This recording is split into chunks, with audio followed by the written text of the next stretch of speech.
Boa noite, meus amados irmãos. Que bom estarmos juntos aqui nessa noite de quarta-feira e tem sido uma semana especial para nós. Eu me alegro, coração, em ver Deus realizando tantas coisas maravilhosas através de nós, através da vida da igreja, de outras pessoas que têm se desprendido nesse propósito de 21 dias que nós estamos fazendo de oração e de jejum, pedindo a Deus por sabedoria para que Ele nos dê almas e a gente abra os nossos olhos para a necessidade real dos discípulos do Senhor, que somos nós nessa terra hoje.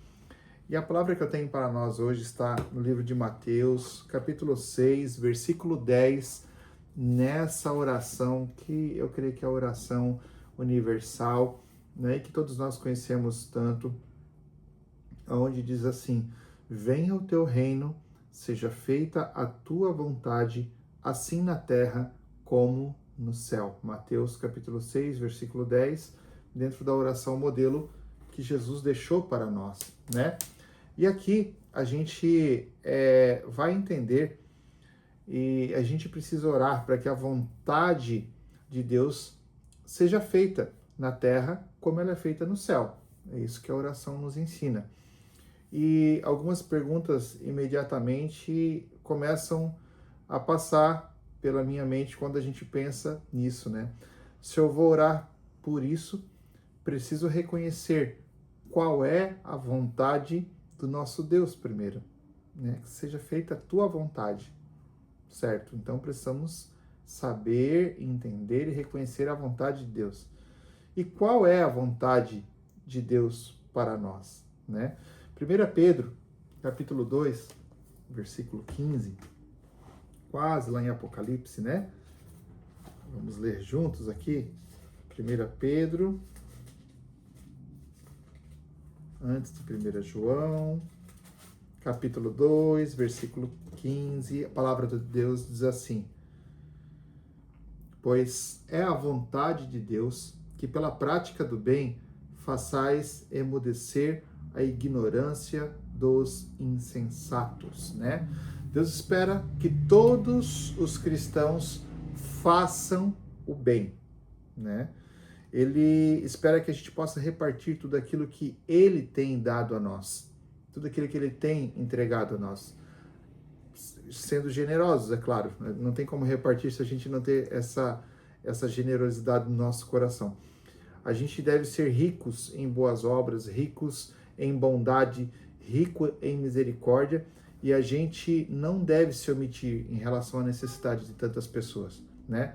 Então, a primeira vontade que eu entendo que Deus quer é que a gente pratique o bem.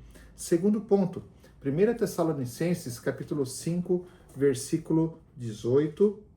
1 Tessalonicenses, capítulo 5, versículo 18. Vamos ler juntos aqui.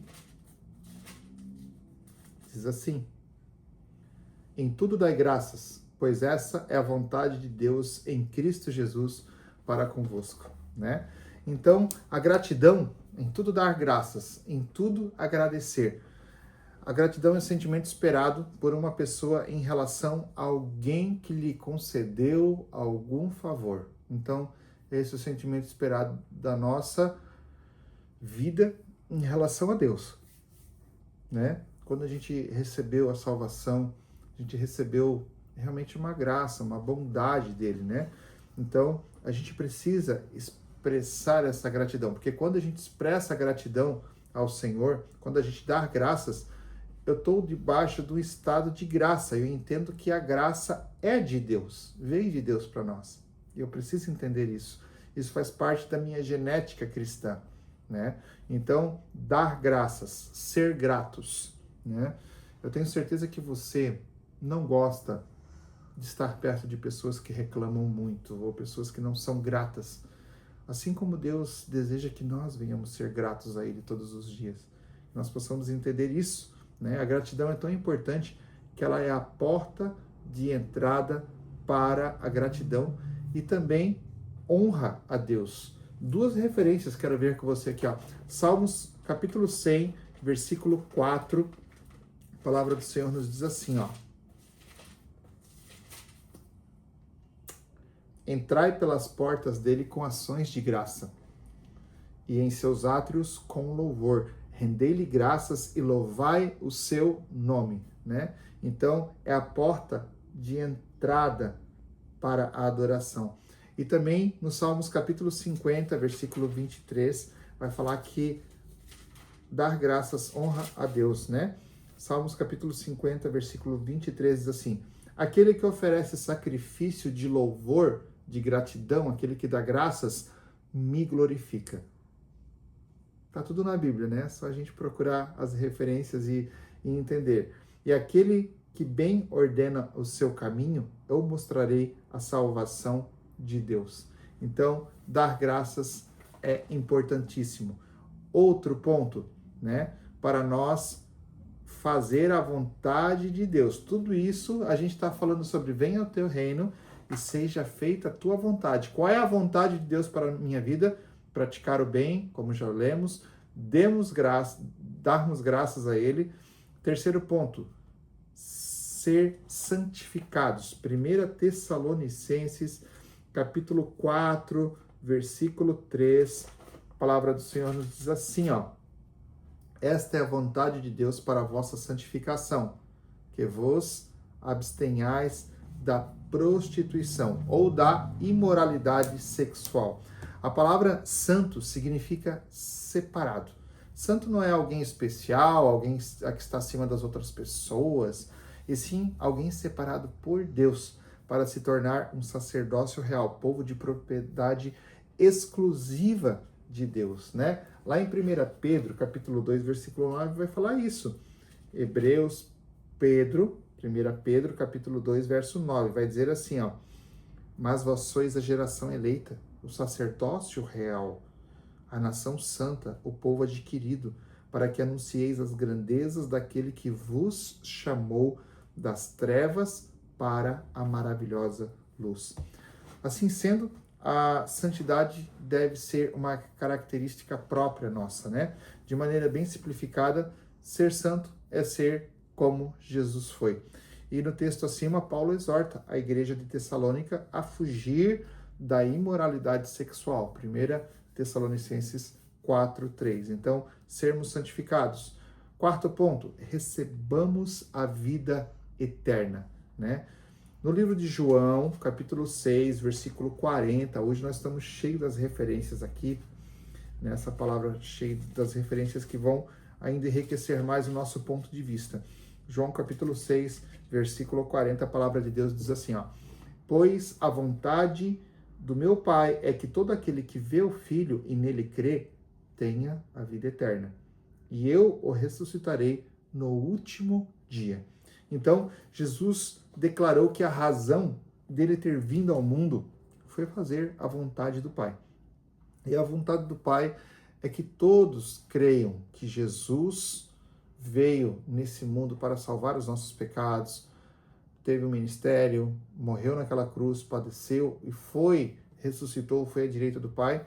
E as pessoas crendo nesse plano da salvação de Deus recebam a vida eterna, né? Paulo, inspirado pelo Espírito de Deus, quando escreveu ao livro de Timóteo, também declarou a mesma coisa, que o desejo de Deus é que todos sejam salvos e cheguem ao pleno conhecimento da verdade, de que há um só Deus e um só mediador entre Deus e os homens, Cristo Jesus, homem.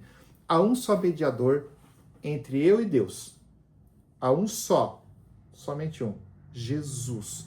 Então, por isso que quando nós oramos, a gente ora da seguinte forma: meu Deus, nesse momento eu quero te pedir em nome de Jesus, porque Jesus é o nosso único mediador. Ah, pastor, aonde que está escrito isso? 1 Timóteo, capítulo 2, versículos 4 e 5.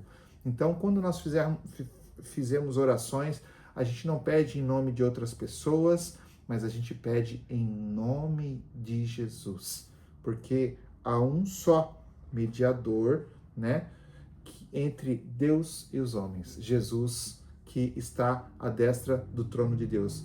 Então, para terminarmos, a gente falamos sobre a oração do Pai Nosso, né, relembrando esse texto, E a gente deve orar para que a vontade dele se estabeleça nessa terra aqui.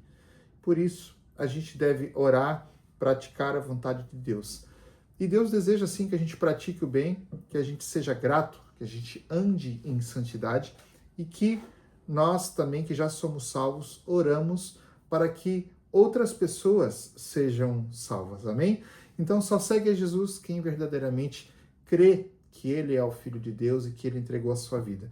Fé bíblica implica em seguir, confiar e obedecer. Vale a pena seguir Jesus e vale a pena ser fiel, porque Deus traz sempre a luz da sua palavra a nós.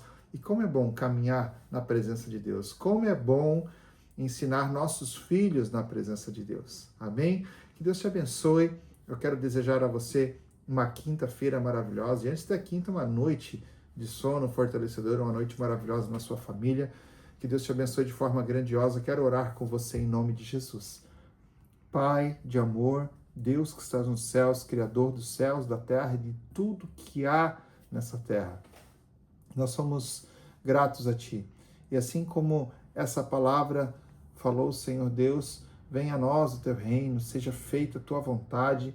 Nesse texto dessa noite procuramos entender qual é a Tua vontade para nós, Senhor. E que, Senhor Deus, tudo aquilo que nós entendemos e dedicamos nessa noite, Jesus, que venha descer ao nosso coração, que nós possamos realmente fazer a diferença, Senhor, nesse tempo, praticar o bem, dar graças em tudo, nos santificarmos, Senhor, porque a Tua palavra nos diz, sede santos, assim como eu sou santo. Senhor, que nós possamos estar prontos diante de Ti para receber a vida eterna, e não só, Senhor, sermos egoístas, mas alcançarmos outras pessoas que estão precisando Te conhecer, que estão precisando de um plano de salvação, de terem suas vidas transformadas, que estão precisando ter um Jesus vivo em suas vidas para clamar a Deus e entender o propósito da vida e ter as respostas que precisam. Senhor, porque Tu és a nossa resposta, Tu és a nossa salvação, Tu és o nosso guia e és Tu, Senhor, quem nos conduz. Pai, nessa oração dessa noite eu quero, Jesus, realmente colocar cada família, cada vida na Tua presença, que os Teus filhos sejam abençoados e que esse restante de semana seja um restante de semana cheio da presença de Deus. Senhor, vai em cada casa, em cada família. Senhor, usa, Senhor, os Teus filhos para, Senhor Deus, fazerem a diferença na vida de outras pessoas. Senhor, traz provisão ao lar que precisa de provisão, traz cura ao lar que precisa de cura, traz visão renovada aos lares que precisam de uma visão renovada. E que os Teus filhos, Senhor, vivam um novo tempo em suas vidas, um tempo, Senhor Deus, de entregar mais a Deus, de confiar e de receber a maravilhosa graça que Deus nos deixou através do Seu Filho Jesus Cristo e a consolação do Espírito Santo de Deus que caminha conosco, que nos acompanha e nos direciona em todo o tempo. Que Deus te abençoe, que Deus te guarde, que Deus te ilumine e que você viva uma vida para honrar o nome de Jesus e que a sua família venha a ser um reflexo de tudo aquilo que Deus tem derramado sobre você e aquilo que Ele vai começar a fazer em nome de Jesus. Deus te abençoe, uma boa quinta, a gente se vê amanhã em mais uma Palavra de Deus.